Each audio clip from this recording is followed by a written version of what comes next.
Hi everybody, it's Peter Zellum's Griniflix Adventure 8. Welcome to another video. Today I am talking Leica M, and I've got my Leica M11 here with a 50mm f1.4 Summilux, one of my favorite lenses. So often when I'm shooting 50, which is one of my favorite focal lengths, and I'm testing other lenses, whether it be Leica or others, I often do compare it to the Summilux 1.4. This is the older version, the brass version, the aspherical. There is a newer version of this, and that is with the close focus one. This one only focuses down to 0.7. But yes, so I have a number of 50mm lenses. I've got the Noctilux, both the 0.95 as well as the 1.2, which was re-released. One I haven't got is the APO 50mm Summicron. Well, I borrowed one. Here it is here. So I'm going to be testing this on my Leica M11, and I want to see whether it's justified, whether it's a lens worth getting, or should I just stick with what I have? That's a question. So I'll take this out, take a number of scenarios, and we'll have a look at the results.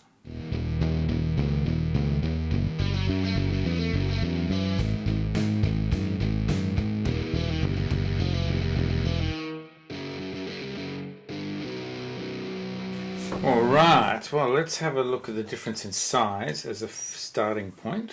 The Summicron is a little bit smaller than the Summilux, and that's how they look relative to each other. So as far as diameters are concerned, very similar. Compare the weights. The Summilux I have is the brass Summilux, which is one of the heaviest 50mm lenses. The Summilux comes in at 468 grams, and the Summicron comes in at 294 grams. It's a saving of a lot, 180 grams or thereabouts. So that's significant, because that does make handling the camera a bit harder because of the extra weight. So there's a distinct advantage of the Summicron over the Summilux. I don't mind having a silver lens on a black body, so I guess it is all personal preference. It depends on what you like. So yeah, so that's how the Summicron looks on the M11. So it's all very nice. And similar to the Summilux, it's got the thumb tab, so it's easy to operate. A very quick focusing ring here. What is that, about 90 degrees from infinity down to 0.7. And aperture movement is also very easy. Let's take it out into the street, into the field, by the beach, inside, take some close-ups, and let's have a look at the results.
You can never have too many lenses.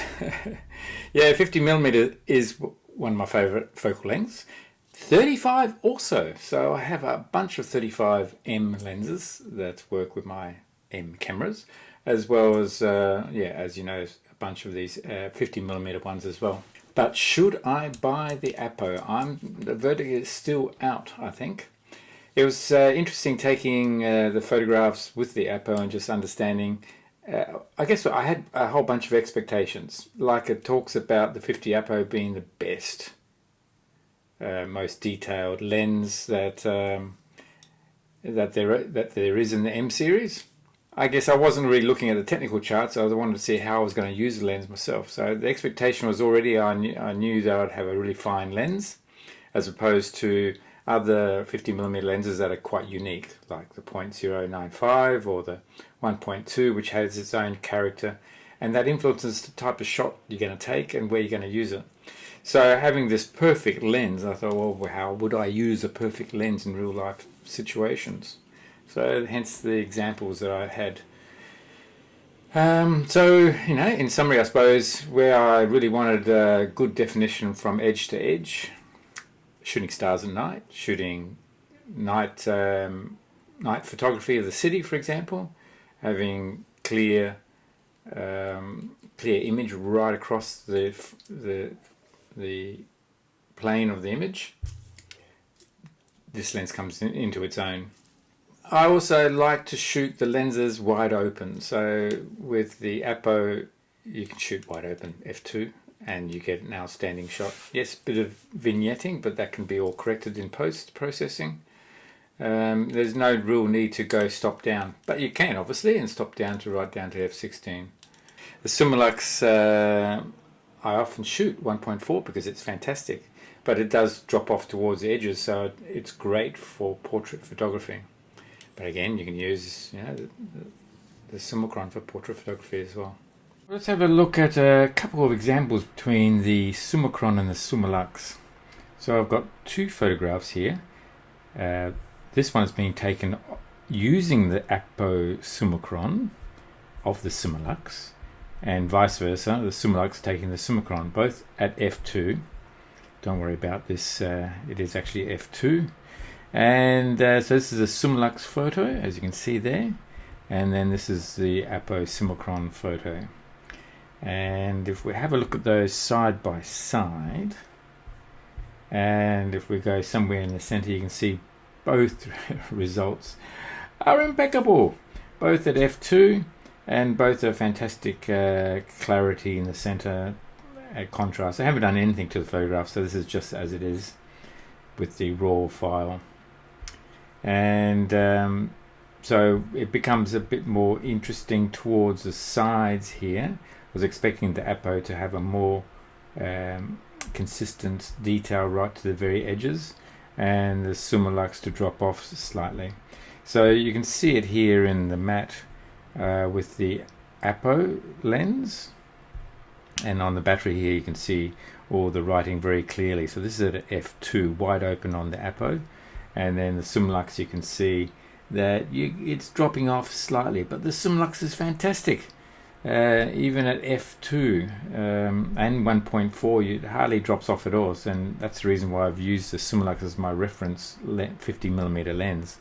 But the APO, as you would expect, is even better. The 50mm Summicron APO is even better. If we go back to the center again, we've got lots of detail. If we go across the other side, again you can see the Summilux is dropping off slightly as far as definition is concerned. And the APO Summicron has detail right to the very edge. Great photographing at this angle because you can actually see the depth of field at f2, and also here, so you can see out of focus, in focus, out of focus. So the depth of field at f2, as you would expect, is the same. Here's a shot checking out the close focus. So 0.7 meters is the close focus on the APO 50mm, and it gives you an indication of the bokeh that you get from the out of focus area, both in the background as well as in the foreground. And if we zoom in 100%, you can actually see the little bokeh balls. That little green fringing at the back there is the chromatic aberrations that you would expect to see with any digital lens.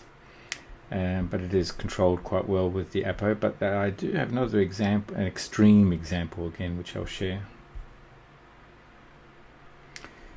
This is an extreme example of the chromatic aberration that you can get shooting really dark areas with really bright areas. So you can see the area of focus, which is this line here at f2 going right across. The area sort of moving away into the out of focus area is the background, and the foreground is this area here. And this is typical of chromatic aberration, where you get this green tinge and the purple tinge line. So look, all digital lenses will create this sort of effect. It's funny, I've noticed with the older lenses, the vintage lenses that were not as detailed and refined as these multi-coated ones now, this effect is less usually in the vintage lenses. Now, to get this down, to reduce this in post-processing is a bit of a challenge. Lightroom here, we'll look at the developer here, and we can muck about with trying to reduce the diffringing here. That does help a little bit, going right to the extreme. Also the green a little bit, but you can see it's still there. So what else was I trying? So I was trying to muck about with these settings here. That's helped, and moving that across and that across, we've reduced it at least. So yes, you can see that chromatic aberration can be a challenge in this sort of photograph. Shooting the M11 gives us a 60 megapixel, so there's lots of detail, and the lens captures that detail very easily. So for example, zooming in at 400%, we've got a lot of detail here on the beach on the side here, also around the rocks. There is quite a bit of haze around, that's from the surf, as you can imagine, being a surf beach. And in the center of what as well. Yeah, alright. Well, like most things, you can never have too much gear, and therefore when the budget becomes available, I suspect I'll probably buy one. And there are a number of special editions, and they come at significantly higher price. Whether I fork out a special edition one or not, time will tell. But it's great at least borrowing this lens. I borrowed it off my favorite Leica dealer, Peter. There'll be some links in the video as well as in the description. If you're after some gear, by all means do contact him. What are your favorite focal lengths? Whether you're using Leica M series or any other brand, let me know. Do you have the APO? How do you use it? Do you have a bunch of Leica M 50mm lenses? What are your favorites? I welcome your comments. Please do comment. Alright, well, I hope you've enjoyed this video. It's been fun making it, as always. And if you liked it, give it a thumbs up. That's how you support the channel. You can also support the channel by going to my website and buying something. I have a number of companies that I partner with. So I'm an affiliate to a number of companies, whether it be power stations, lithium batteries for your camper or four-wheel drive, or for your home, electric bikes, all sorts of things. So go to the adventure8.com.au/shop. You'll find all the different specials that are available. And if you use the Adventure 8 discount code or the other specific codes for those products, and when you purchase something, then you get an additional discount as well. If it's the first time to my channel, if you haven't already subscribed, I welcome you to subscribe. Press notifications, press the bell. You'll be notified when the next video is out as well. Will I buy this APO? Only time will tell. Thanks again. Cheers. Bye.